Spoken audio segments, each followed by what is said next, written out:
loves cakes in Glasgow, and today I'm going to be showing you how to make a Victoria sponge. It's been great over the past couple months to see everyone baking so much more at home, things from cakes to bread, also using healthier ingredients and alternative ingredients to create baked goods at home. This recipe is really great because it's really simple and it's great for families.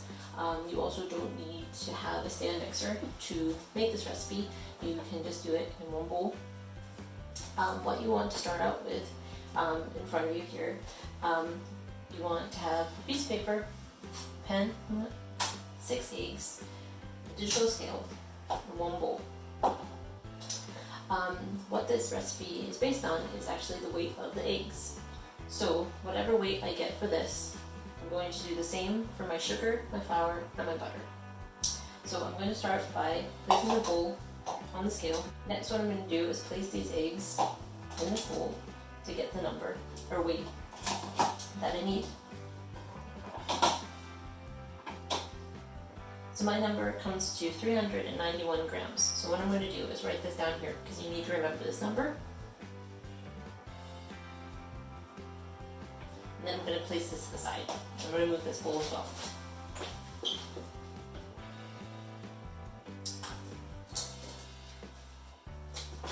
So the next thing that we need is a bowl for a mix. Sugar, flour, and butter.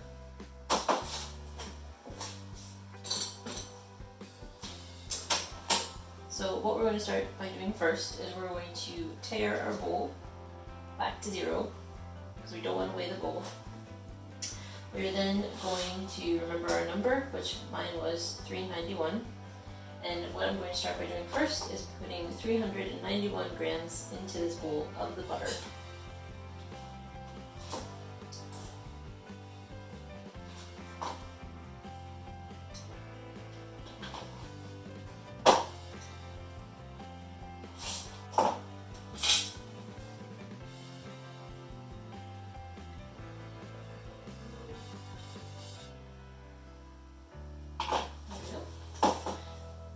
Next, what I'm going to do is I'm going to tare the bowl to 0 again and put in 391 grams of sugar.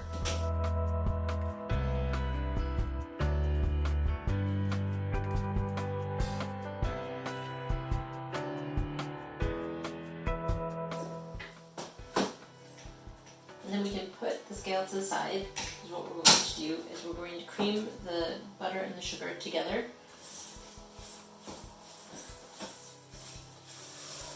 You want to make sure that all the sugar is combined into the butter before you start adding your flour and your eggs.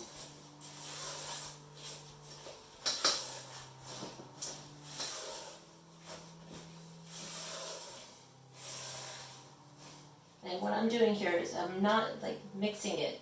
I'm kind of folding the butter and the sugar together and making sure to scrape to the bottom of the bowl so no sugar is left at the bottom. There we go, so that is good. Then next what I'm going to do is I'm going to get another bowl to put my flour in, and you'll see why in just a second. So next I'm just going to put the butter and the sugar to the side and turn my scale back on. Make sure this bowl is tared to 0. I'm going to add my flour to this bowl. So I'm going to add 391 grams of flour into this bowl.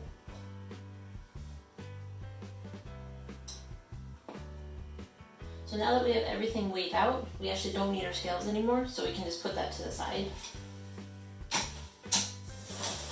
And I also got an extra bowl because it's always good to have a bowl for the eggshells and little bits and pieces so they don't get all over the table. Another mix. So what I like to do is start by adding a little bit of flour to the mix.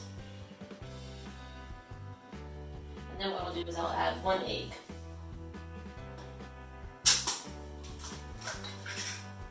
And then put this into the bowl.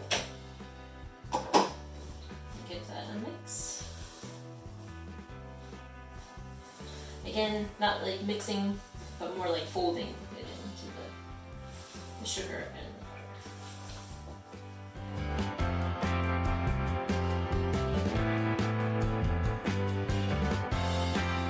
So you kind of go back and forth like this until all your flour is gone and all your eggs are gone.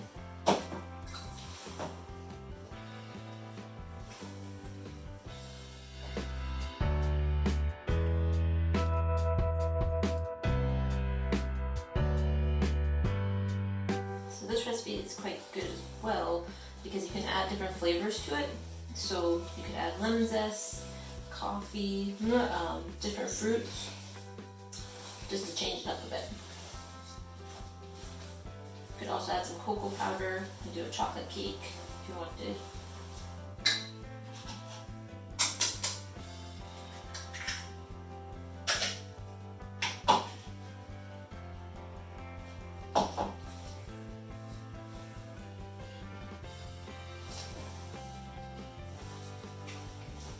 Good arm workout. It's good. So now that our Victoria sponge batter is finished, I'm going to now show you how to prepare your pans for the cake batter. So what I have here are 2 springform pans, and they're 8-inch pans. I also have parchment paper and some butter. The parchment paper will be going on the base of the pans, and the butter will be going around the sides of the pans so the cakes don't stick. For my parchment paper, I tend to cut it in squares like this, just so when it's on the base and when the cakes are cool and everything, it's a bit easier to then lift the cake off the bottom of the pan. So what I'll start by doing then is placing the parchment paper on the base of the pan, like this.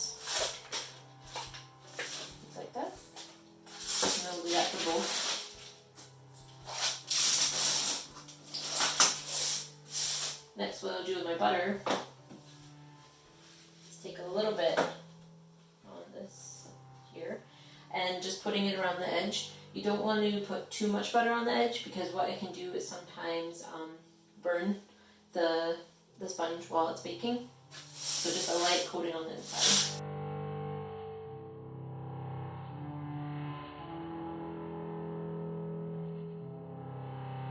And next what we'll do is fill the cake tins with the batter. And just give this a little bit of a mix.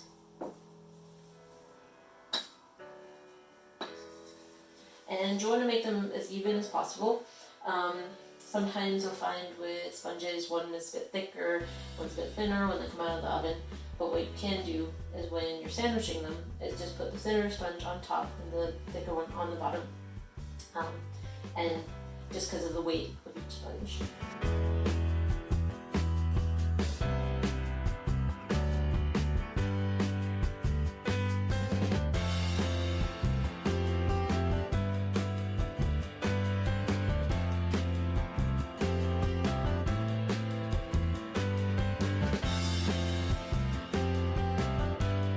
So now that the sponge mix is in the tins, what you can do is just take your hand and kind of just tap underneath the sponge, just in case there's any air bubbles or anything.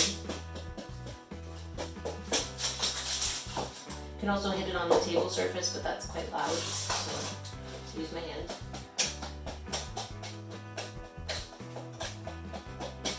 So now that that's done, these are ready to go into the oven. So for these sponges, what I like to do is I'll bake them at 185 Celsius for 25 minutes, and then I'll check them. So I'll get these into the oven and then tell you a bit more about how you can kind of alter the recipe, change the flavor, the size of the cake, and so on. So now that the cakes are in the oven baking, I'm just going to talk a little bit about the recipe and how you can use it for maybe a smaller sponge or even some cupcakes. So again, we're going back to what we did originally, which was we were basing our butter, sugar, and flour on the weight of the eggs. So you would do the same thing if you wanted to make a tray of cupcakes or a 6-inch sponge, and granted those are smaller, but you could also make a larger sponge. So you could add an extra egg or an extra 2 eggs if you wanted to do a 9-inch sponge or a 10-inch sponge. Again, also with this recipe, you can kind of switch up the flavors quite a bit. So you could, like I said previously, you could add lemon zest, you could add cocoa powder, chocolate chips, berries, just to kind of switch it up and make it a little bit different than just a vanilla sponge. So, but next, after the cakes are out of the oven, what we'll go on to do is we'll go over a recipe for buttercream, and then what we'll do is we'll then put the cake together once it's cool. So, okay, we are back, and our sponges have come out of the oven, and they are now both cool. So now we're going to go on to decorating them and sandwiching them together. So here I have some buttercream that I made. To make up this buttercream, all you need is 600 grams of icing sugar and 300 grams of butter and 2 to 3 tablespoons of milk. And what you want to do is you want to make sure your butter is at room temperature and really soft.